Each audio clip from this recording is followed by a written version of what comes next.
So I am Michelle Strauss, and I produce the Remembrance Bowl here in Normandy every year during the D-Day week. And is the story of the bowl is based on a 101st Airborne story from World War II.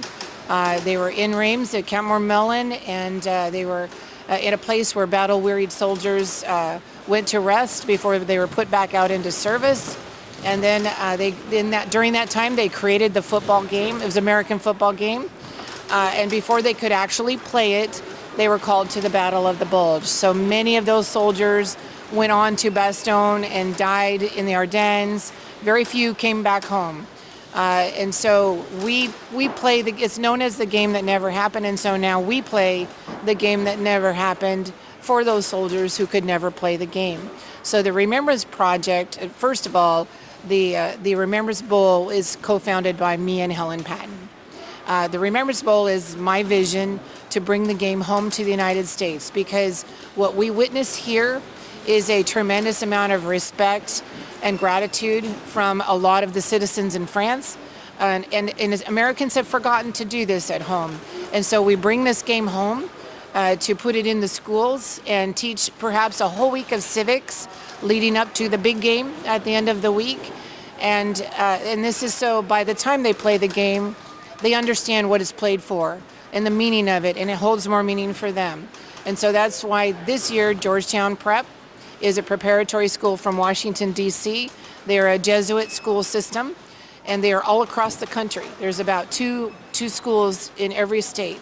And so this year they play it in September, and next year all of the Jesuit schools across America will play it. And so this game will become known there, and more understanding of what takes place here, why we come here, why Vietnam veterans feel like coming here. American students will understand why this is important to maintain this relationship, especially now with the World War II veterans almost gone. It continues to show the meaning. So I use sport for diplomacy and for education. And so this is Casey Slusserman, and she works at European Command, and she schedules all of these ceremonies. So Casey? Thank you, Michelle. Hi, yeah, I'm Casey Slusser.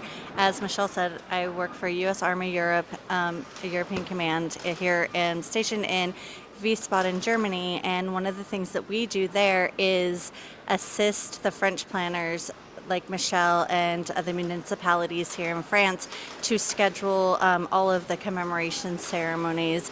And then we have a mission statement for the Remembrance Project, and that is educate through sport, honor with remembrance. So that's it's our trademark mission statement. I would say that. Wouldn't you agree? Yes. Yeah. And why is it important for you to commemorate D-Day in Normandy today? Again, this is a place of healing, especially for Americans. This is why you see Vietnam veterans here. This is why you see Korean War veterans here, and you see the return of other wars veterans here. What the French people do here is significant, and it's very important that we continue to come and bring the game home, bring the message home so that more Americans. I don't want to flood the area with a whole bunch of Americans, but I also feel that there's a lack of humanity in our country right now in the United States, and we need to remember these sorts of things so that that we are all together, in this time of AI and everything. This is what really brings out the true human spirit, and seeing things like this with camaraderie and honoring those who served all of our countries in the past and liberated France and part of Europe, most of Europe during that time. And I don't ever want it to be forgotten. So that's my mission here. C'était votre programme avec notre partenaire majeur.